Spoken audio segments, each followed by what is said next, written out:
नमस्कार, आप देख रहे हैं प्रदेश का सबसे भरोसेमंद news channel India news Madhya Pradesh Chhattisgarh. मैं आपके साथ सुरभि तिवारी। हमारी खास पेशकश कोरोना खतरा और स्कूल में आप सभी का स्वागत है। छत्तीसगढ़ में स्कूल अब पूरी तरह से अनलॉक होंगे। कोरोना संक्रमण की समीक्षा के बाद स्कूल शिक्षा विभाग ने सभी छात्रों को एक साथ स्कूल बुलाने का प्रस्ताव तैयार किया है। इसे सरकार को भेजा जा चुका है। मुख्यमंत्री भूपेश बघेल की अध्यक्षता में 22 नवंबर को प्रस्तावित राज्य मंत्रिपरिषद की बैठक में इसका अंतिम फैसला होगा। लेकिन बड़ी बात यह है कि स्कूलों में कोरोना का संकट अब भी बना हुआ है। बीते दिनों बिरगांव के एक निजी स्कूल की छात्रा कोरोना संक्रमित पाई गई, जिसके चलते प्रबंधन ने स्कूल बंद कर दिया। वहीं छात्र के संपर्क में आए परिजनों, स्कूल स्टाफ, सहपाठियों के सैंपल लिए जा रहे हैं।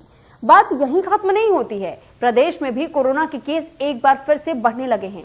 बुधवार को कोरोना के 27 केस अभी तक सामने आ चुके हैं। ऐसे में बड़ा सवाल यह है कि क्या अभी पूरी क्षमता के साथ स्कूल खोलना, इस मुद्दे पर बातचीत करेंगे और बड़ा पैनल भी हमारे साथ जुड़ेगा। लेकिन उससे पहले आपको बयान सुनवाते हैं और इंडिया न्यूज संवाददाता की ग्राउंड रिपोर्ट भी आपको दिखाते हैं।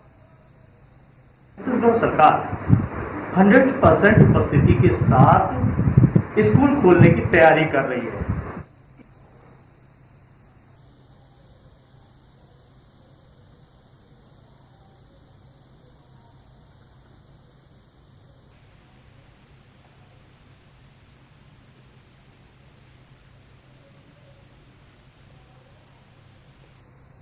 तो खतरा अभी मध्य प्रदेश से कोरोना का टला नहीं है, लेकिन फिर भी जिस तरीके से सरकार ने फैसला सुनाया है कि आने वाले समय में अब किसी भी तरीके से स्कूलों को जो अभी तक अनलॉक नहीं किए गए थे, अब अनलॉक कर दिए गए हैं। हालांकि अभी हाल फिलहाल में एक ऐसा मामला भी सामने आया था जबकि स्कूल में एक छात्र पॉजिटिव भी पाए गए थे, जिसके बाद से परिजन, सहपाठियों और साथ ही जितने कर्मचारी स्कूल में मौजूद थे सभी के सैंपल इकट्ठा किए जा रहे। तो कहीं ना कहीं खतरा अभी भी मध्य प्रदेश पर मंडरा रहा है।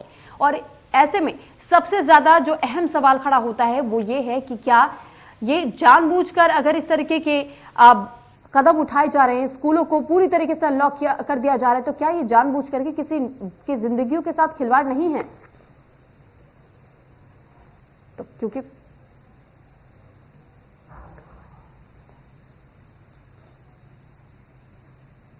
तो वहीं इस मुद्दे को लेकर के आज हमारे साथ चर्चा करने के लिए दो बेहद खास मेहमान भी हमारे साथ जुड़ चुके हैं। तो सबसे पहले हम आपको दोनों मेहमानों से रूबरू करवा देते हैं, उनसे पहचान करवा देते हैं। दिनेश शर्मा हमारे साथ आज एजुकेशनल एक्टिविस्ट, और अनिल दुबे जी जो कि डॉक्टर हैं। आप दोनों का बहुत स्वागत है इंडिया न्यूज मध्य प्रदेश छत्तीसगढ़ पर।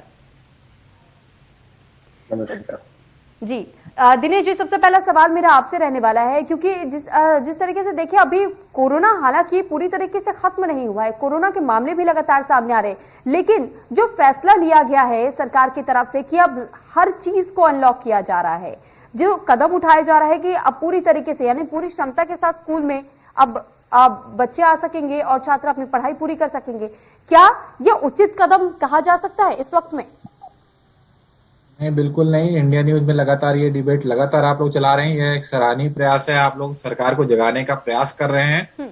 बार बार मैं इसमें कई बार आ चुका हूं और मैं बराबर इसका विरोध कर रहा हूं कि अभी चूंकि कोरोना का पूरी चीज खत्म नहीं हुई है, कोरोना का जो डर है बैठा हुआ है और लगातार कोरोना के पीड़ित निकल भी रहे हैं।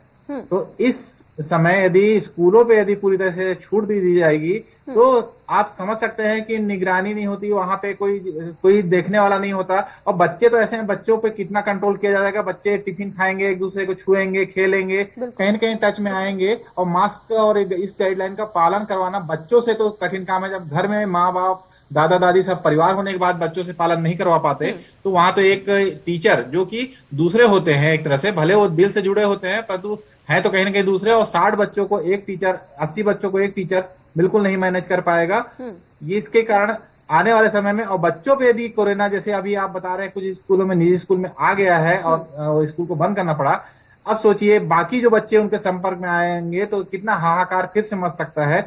और ये एग्जाम का टाइम आने वाला है, 2 महीने बाद एग्जाम, अभी वैसे भी अब टेंशन बच्चों का शुरू होने वाला है। इस टेंशन के समय में पारिवारिक टेंशन, फिर उनको आर्थिक टेंशन, लगातार टेंशन ही यदि देना है तो यदि चालू ही करना चाहिए तो इसको अगले सत्र में चालू करना चाहिए। ये 2-3 महीने के लिए जो बचा हुआ सत्र है इसमें नहीं चालू करना चाहिए।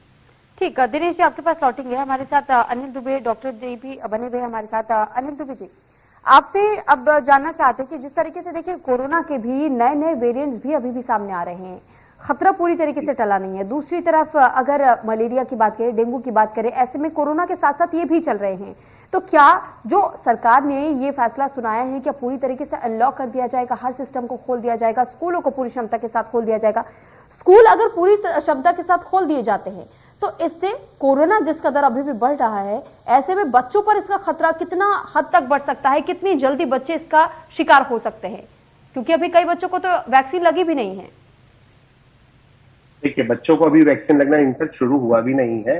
अभी ये बात ही चल रही है कि अब हम बच्चों को भी वैक्सीनेट कर सकते हैं, क्योंकि हम धीरे धीरे पहुंच रहे हैं कि एडल्ट में जो 2 डोज लगने हैं वो ऑलमोस्ट 1 डोज का तो काफी कुछ हमारा टारगेट पूरा हो चुका है, लेकिन हम डबल डोज की ओर जा रहे हैं। बच्चों में अभी ट्रायल चल रहा है और अभी हमें जस्ट परमिशन मिली कि हाँ हम बच्चों में भी जा सकते हैं। उसके लिए नेशनल स्ट्रेटेजी बनानी अभी बाकी है। वो तो हुई एक बात, लेकिन एट द सेम टाइम अब स्कूलों की बात अगर हम कर लें तो देखिए कुछ स्कूल तो खुल चुके हैं, क्योंकि इस डिस्कशन में इसी चैनल पे मैं कई बार आ चुका हूं और हम इस बात को पिछले कुछ महीनों से डिस्कशन कर रहे हैं। मेरा वर्जन उस समय भी था कि एटलीस्ट दिवाली वेकेशन तक रुकना चाहिए और तब हमको देखना चाहिए कि काफी चीजें मार्केट और वो सब चीजें अनलॉक हो जाएंगी और हम उसका इफेक्ट देखेंगे। नो डाउट आपने जैसे बताया और मैंने भी पढ़ा कि कुछ स्कूलों में अभी ये रिपोर्ट हुआ है। कहना सही है, और भी जैसे पैनलिस्ट कह रहे हैं कि एक साथ 100% तो ओपन नहीं करना चाहिए, पर देखिए 2 सालों से, पिछले 2 सालों से हमारे बच्चे जो है वो स्कूल नहीं जा रहे हैं। एटलीस्ट वो क्लास जैसे हायर क्लास, आप कह सकते हो कि 11th की क्लास, 12th की क्लास, ये तो बड़ा इंपॉर्टेंट टाइम है उनके लिए। अगर वो आप भी नहीं जाए और प्रैक्टिकल उनका पूरा मिस हो रहा है और ऐसे और भी कई सारी चीजें, तो मेरे को लगता है कि एक साथ ओपन ना करके एटलीस्ट कुछ हायर क्लासेस को शुरू किया जाए और फिर वैक्सीनेशन की स्ट्रेटेजी भी ऐसी बनाई जाए कि उनको कवर किया जाए।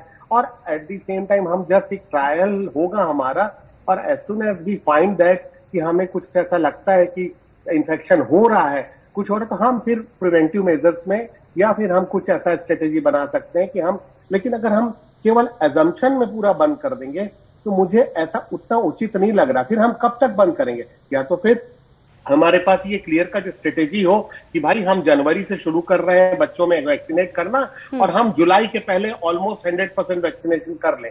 ऐसा कोई स्ट्रेटेजी हो तो मैं मान सकता हूं कि आप बंद कर लीजिए। लेकिन अगर हमारी ये स्ट्रेटेजी नहीं है कि नहीं बढ़ जाएगा, फिर वो अगले साल अप्रैल आ जाएगा, फिर भी वैक्सीनेशन शुरू नहीं हुआ तो फिर 1 साल, तो अपने को कुछ ना कुछ एक बीच का रास्ता निकालना चाहिए। और उसमें मैं बाकी पैनलिस्ट से एग्री करते हुए ये कहना चाहूंगा कि एटलीस्ट हायर क्लास को शुरू करिए, वैक्सीनेशन के लिए स्ट्रेटेजी बनाइए और फिर इस तरह से यानी अनिल जी आप ये कहना चाहते हैं कि अगर स्कूलों को खोला भी जाता है तो पूरी क्षमता के साथ अब स्कूल नहीं खोलने चाहिए जब तक वैक्सीन अभी बच्चों के लिए नहीं आ जाती, क्योंकि जो छोटे बच्चे हैं, छोटे बच्चों को खासतौर पर समझाना बेहद मुश्किल हो जाता है। आखिर उन्हें आप किस तरीके से कितने हद तक कंट्रोल करेंगे, कैसे समझाएंगे? वाकई आपके पास लौटूंगी अनिल जी। एक बार फिर से मैं रुख करना चाहूंगी आपका, एजुकेशनल एक्टिविस्ट भी हमारे साथ में मौजूद है दिनेश शर्मा जी। दिनेश जी, अभी जिस तरीके से हमने आपसे बातचीत की और आपने भी कहा कि जिस तरीके से 100% क्षमता के साथ स्कूलों को खोलने का आदेश जारी किया गया है, ये नहीं होना चाहिए, लेकिन अगर बात हम प्लानिंग की करते हैं तो फिर किस प्रकार से प्लानिंग की जाती है? अगर किस माध्यम से चला जाए तो फिर हर कोई सुरक्षित भी रह सकता है और बच्चों को सही एजुकेशन भी मिल सकती है, क्योंकि ऑनलाइन में भी हमने देखा था कि ऑनलाइन में भी बच्चे पूरी तरीके से समझ नहीं पा रहे थे सिलेबस, उनके कॉन्टेक्स्ट जो भी उनके सिलेबस में था उस कॉन्टेक्स्ट को ठीक तरीके से समझ नहीं पा रहे थे, वो फील नहीं कर पा रहे थे और उनके सिर के ऊपर से चीजें जा रही थी। बच्चे बार बार ये डिमांड कर रहे थे कि ऑफलाइन के क्लासेस होनी चाहिए। तो ऐसे में प्लानिंग पर अगर जोर दिया जाए तो प्लानिंग किस प्रकार से की जा सकती है आगे चलकर? देखिए, प्लानिंग पूरी तरीके से अच्छे से की जा सकती है, करना नहीं चाहते, खासकर निजी स्कूल वाले नहीं करना चाहते, और सरकारी प्रक्रिया तो आप जानते हैं कितनी ढीली रहती है। यदि ऑनलाइन क्लास को प्रॉपर वे में पहले जो मैडम और टीचर पढ़ाते हैं उसको बच्चे लोग आधे नहीं समझ पाते, परंतु उसकी रिकॉर्डिंग भी हो सकती है। और जो ऑनलाइन बोर्ड आजकल डिजिटल बोर्ड आ गया, उसके माध्यम से जो पढ़ाया जाता है उसकी रिकॉर्डिंग करके बच्चों में, चूंकि आजकल इंटरनेट का जमाना है, तुरंत उनके व्हाट्सएप में या उनके ईमेल में भेजा जा सकता है, जिसको बच्चे रिपीट करके देख सकते हैं। मैडम क्या लेकिन रिकॉर्डिंग किस तरीके से समस्या का समाधान हुआ? क्योंकि दिनेश जी मान लीजिए अगर किसी टीचर के पढ़ाने का तरीका ही वही है, अगर एक बार की रिकॉर्डिंग में वो कर भी ले बच्चे, लेकिन अगर वो उस वाक्या को ही नहीं समझ पाते हैं कि वो कहना क्या चाह रहे हैं या फिर क्या पढ़ाया जा रहा है, तो ऐसे में सवाल तो यही बनता है कि आखिर वो बच्चा रिकॉर्ड करके भी उसे क्या फायदा मिलेगा, वो तो समझ ही नहीं पाएगा। इसी वजह से तो ऑफलाइन क्लासेस की डिमांड की जाती है कि अगर कोई डाउट है तो बच्चा उसी वक्त अपने डाउट को क्लियर करे। नहीं, बच्चा अगली क्लास में बात कर सकता है, ऑनलाइन क्लास में भी बात होती है। यदि रिकॉर्डिंग रहेगी तो मान लो उस क्लास में, क्योंकि क्लास में एकदम जल्दी जल्दी बात होती है, बहुत सारे बच्चे रहते हैं, उस समय नहीं हो सकता, पर बच्चे उसको रिकॉर्डिंग में रात में देख सकते हैं और अपने डाउट सेकेंड डे में पूछ सकते हैं। ये एक अच्छा ऑप्शन हो सकता है। और दूसरा, आजकल व्हाट्सएप भी हो चुका है, कई स्कूल वाले व्हाट्सएप से बात करते हैं, मैडम टीचर और स्टूडेंट बात कर रहे हैं, व्हाट्सएप से भी बात हो सकती है कि मैडम ये वाली सब्जेक्ट या ये सवाल मुझे नहीं समझ में आया, आप मुझे इसका सोल्यूशन बता सकते हैं। तो आजकल लाइव टॉक हो रहा है, सिंगल बच्चे, जिन बच्चों को नहीं समझ में आ रहा है वो पूछ सकते हैं। और दूसरा एक अच्छा माध्यम ये रहेगा कि जो बड़ी क्लास वाले हैं, जैसे कि डॉक्टर साहब भी कह रहे हैं कि प्रैक्टिकल में बिल्कुल नो डाउट दिक्कत आती है, क्योंकि प्रैक्टिकल नहीं करेंगे तो वो आगे चल के कैसे। तो बड़ी क्लास के लोगों में कुछ परंतु सबसे बड़ी बात यह है कि कुछ का जब इनको मोहलत मिलती है, इजाजत मिलती है कुछ के लिए, तो ये निजी स्कूल वाले पूरे तरीके से सभी लोगों को इन्वॉल्व करके मनमानी करते हैं कि नहीं, हमको कुछ का मोहलत नहीं, हमको सभी बच्चों के लिए। और वो छोटे बच्चों को भी इन्वॉल्व करना शुरू कर देते हैं और पूरी तरह से स्कूल जो खोलते हैं, ये गलत है। कहीं ना कहीं सरकार के आदेशों का सरेआम उल्लंघन करते हैं। दिनेश जी, यानी कि अभी ये मानते हैं कि छोटे बच्चों को फिलहाल के लिए अवॉइड करना चाहिए, उन्हें स्कूल ना ही भेजे, ना ही बुलाया जाए तो बेहतर है। अगर हायर क्लासेस की बात की जाती है, उनके क्लासेस चलते हैं तो फिर ठीक है।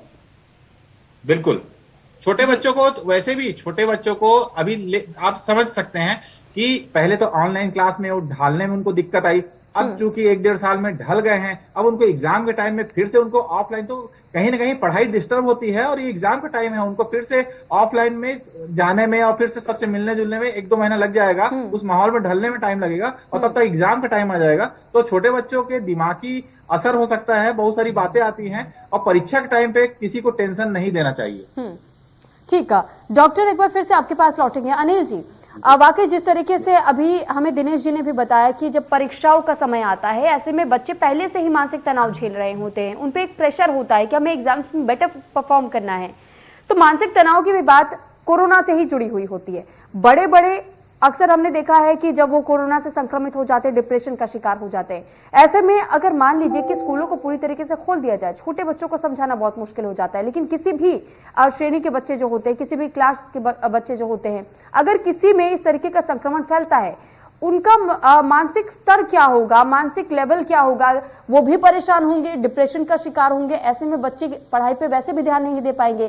तो ऐसे में अभिभावकों को क्या कुछ कदम उठाने चाहिए, या फिर किस तरीके की मांग स्कूलों के सामने वो रख सकते हैं ताकि उनके बच्चे सुरक्षित रह सके? देखिए, छोटे बच्चों का तो मैं, जैसे दिनेश भाई ने भी अभी कहा और आप लोग सभी इस चीज से एग्री कर रहे हैं कि हम उनको अभी स्कूल के लिए तो हम नहीं प्रेशराइज करना चाहेंगे, और ना ही हम गवर्नमेंट से एक्सपेक्ट करते हैं कि उनको स्कूल के लिए वो फोर्स करे, और ना ही हम स्कूलों से एक्सपेक्ट करते हैं कि वो स्कूलों के लिए फोर्स करे। एग्जाम जैसे चल रहा था पिछले 2 सालों से ऑनलाइन, अभी 2-3 महीना बाकी है, छोटी क्लास वैसे भी जा सकती है और वो उसमें ढल चुके हैं, जैसे आप लोगों ने कहा है ना। जहां तक बड़ी क्लासेस की बात है, डेफिनेटली 12th और 10th का इस समय एग्जाम होगा, जिस तरह से ऑलरेडी डिक्लेयर हो चुका है।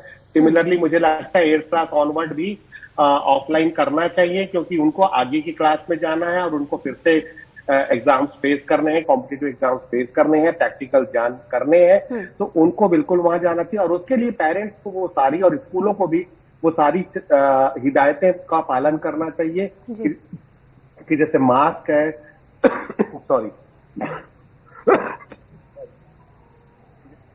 सोशल डिस्टेंसिंग है, और जब वो बस में ट्रैवल कर रहे हो या जो कॉमन कन्वीनियंस है उसमें ट्रैवल कर रहे हो, तो डिस्टेंसिंग मेंटेन करें, इन सब चीजों को। और at the same time sick room की भी व्यवस्था हॉस्पिटल में, स्कूलों में होनी चाहिए कि जब भी टेम्परेचर राइज मिलता है, hand sanitization is important part, और टेम्परेचर राइज मिलता है तो डॉक्टर से कांटेक्ट किया जाए, RT-PCR की फैसिलिटीज अवेलेबल कराई जाए, क्योंकि अब ये इतना कॉमन है, हर शहर में, हर छोटे शहर में भी RT-PCR की फैसिलिटी अवेलेबल हो गई है। तो अब हम एक्स्ट्रा प्रिकॉशन ले सकते हैं, जैसे हम रेलवे स्टेशन और बस स्टैंड में चेक कर लेते हैं, एयरपोर्ट में चेक कर सकते हैं, इनमें भी अगर हमको फीवर मिलता है, we can go for the RT-PCR check.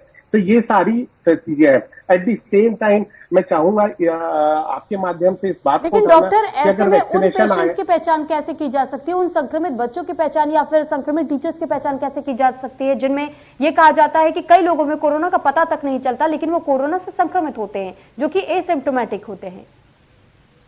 देखिए, एसिम्प्टोमेटिक को तो कोई नहीं पकड़ सकता। एसिम्प्टोमेटिक के लिए तो आपको स्क्रीनिंग ही करना पड़ता है, आरटीपीसीआर करवाना पड़ता है। आप आरटीपीसीआर हर 15 दिन में कराइए, पर वो फिजिबल नहीं है।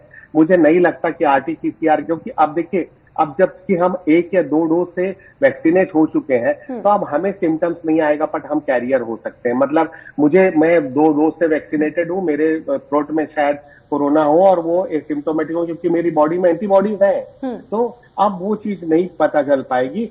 जैसे ही हमें सिम्टम्स पता चलते हैं हमें तुरंत उसके लिए आरटीपीसीआर के लिए जाना चाहिए। और सिम्टम्स वही है कि अगर हमें खांसी आ रही हो, सर्दी हो, बुखार आ रहा हो तो हमें आरटीपीसीआर के लिए जाना चाहिए, चाहे वो टीचर हो, चाहे स्टाफ हो, चाहे बच्चा हो।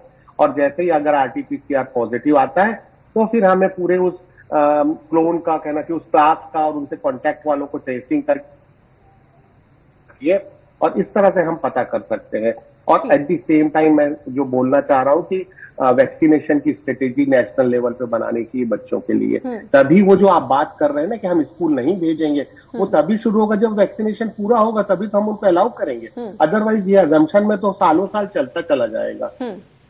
ठीक है, लेकिन अगर शुरुआती मान लीजिए कि किसी को लक्षण होते भी है, अगर चाहे वो टीचर्स हो, चाहे वो स्टूडेंट्स हो, चाहे वहां पे वर्किंग स्टाफ हो, ऐसे में जब शुरुआती लक्षण होते हैं या जो लोग उनके कांटेक्ट में आते हैं, उन लोगों के लिए अगर घर पर ही रह करके शुरुआत में उन्हें पता चल जाता है तो वो अपना ट्रीटमेंट कैसे ले सकते हैं? क्या कुछ वो आजमा सकते हैं ताकि वो तुरंत स्वस्थ हो जाए, उन्हें लंबा समय ना लगे ठीक होने में या उन्हें हॉस्पिटलाइज ना होना पड़े?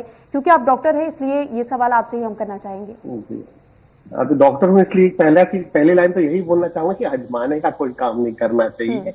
जैसे ही आरटीपीसीआर पॉजिटिव आता है तो मुझे लगता है स्पेशली बच्चों के मामले में मैं कहना चाहूंगा कि हमें कोई रिस्क नहीं लेना चाहिए। देखिए, बहुत सारी चीजें, इतना अफवाह फैला पिछले आउटब्रेक में, लोगों ने नहीं मालूम क्या क्या चीजें ली और इवन स्टेरॉइड का भी मिसयूज हुआ है।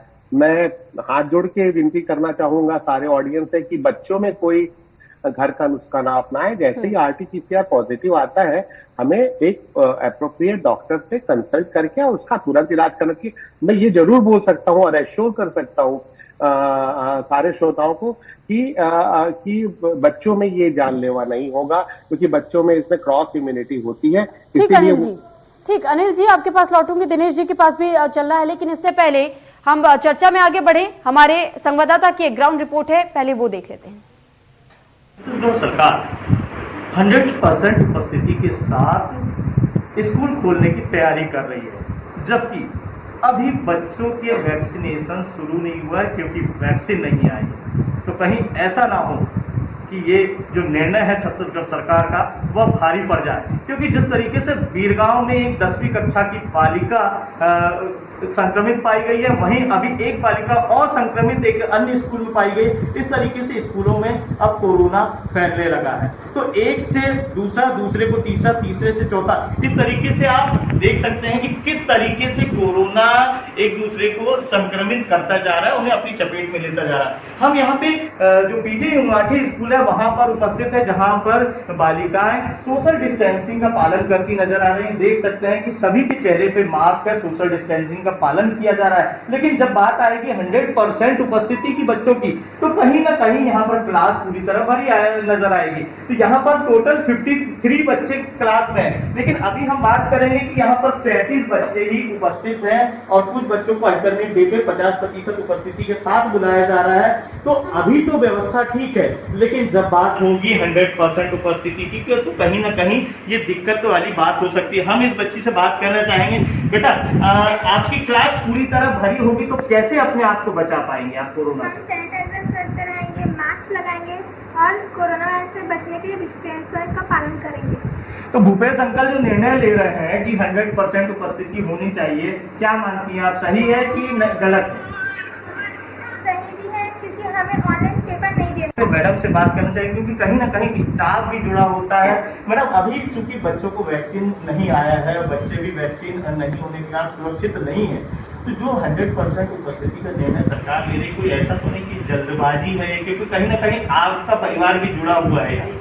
जी सर, मेरे ख्याल से रोटेशन से जो हम बच्चों को बुला रहे थे, तो मेरे ख्याल से वो भी सर उचित है। हम लोग तो पूरे अच्छी तरह से बच्चों को एक दिन के अंतराल में उनका जो कोर्स है उसको पूरा हम लोग सारे बच्चों को लेके आगे चल रहे हैं।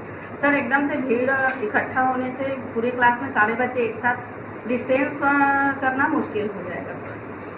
तो जैसा कि मैडम ने कहा कि यहाँ पर निस्संदेह जब स्कूल में पूरी उपस्थिति होगी, 100% बच्चे उपस्थित होंगे, तो कहीं ना कहीं यह बात आएगी कि किस तरीके से यहाँ कोरोना से बच्चों को सुरक्षित रखा जाए, स्वयं को सुरक्षित रखा जाए। तो इस तरीके से भूपेश सरकार का जो यह निर्णय है, कुछ जल्दबाजी वाला निर्णय है। अगर बच्चों के वैक्सीनेशन के बाद अगर कक्षाएं 100% उपस्थिति के साथ शुरू होती तो बेहतर होता। कैमरामैन सोमदत्त साहू के साथ अमित चौरसिया, इंडिया न्यूज, रायपुर। तो चलिए इसी के साथ चर्चा पे वापस लौटते हैं। दिनेश जी, एक आखिरी सवाल आपसे, 1 मिनट में मैं आपका एक समअप जवाब चाहूंगी कि आपका क्या मानना है, क्या कुछ और प्लानिंग की जा सकती है ताकि बच्चों के जीवन के साथ कोई खिलवाड़ ना हो सके?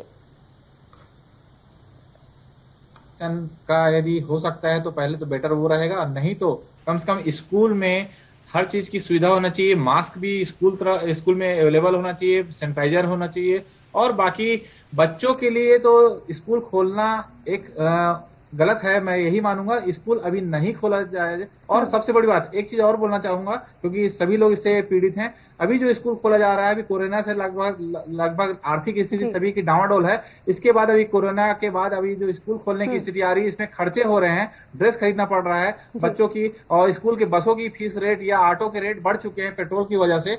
तो ये जो खर्चे आएंगे, इससे घरों में घरेलू एक मानसिक टेंशन जो होगा, उससे घरेलू हिंसा भी आगे आने वाले समय में हो सकती है, जो कि बच्चों को इफेक्ट करेगा। एक बार अनिल जी का भी टेक इस पे जान लेते हैं कि आपका आखिरी टेक क्या होगा। अनिल जी, आप क्या कहना चाहेंगे? जिस तरीके से कोरोना के केसेस बढ़ रहे हैं लेकिन फिर भी स्कूलों को खोला जा रहा है, इस पर आपके क्या विचार है, क्या सहमति है?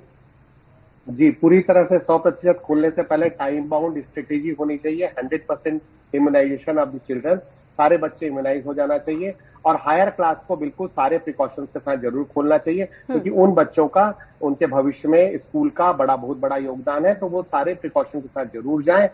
छोटे बच्चों का डेफिनेटली हमें टाइम बाउंड स्ट्रेटेजी होनी चाहिए वैक्सीनेशन की। चलिए ठीक, अनिल जी और दिनेश जी, आप दोनों का बहुत धन्यवाद हमारे साथ जुड़ने के लिए और अपना कीमती समय हमें देने के लिए। तो इसी के साथ आपसे फिलहाल इस बुलेटिन में इजाजत चाहेंगे। नमस्कार।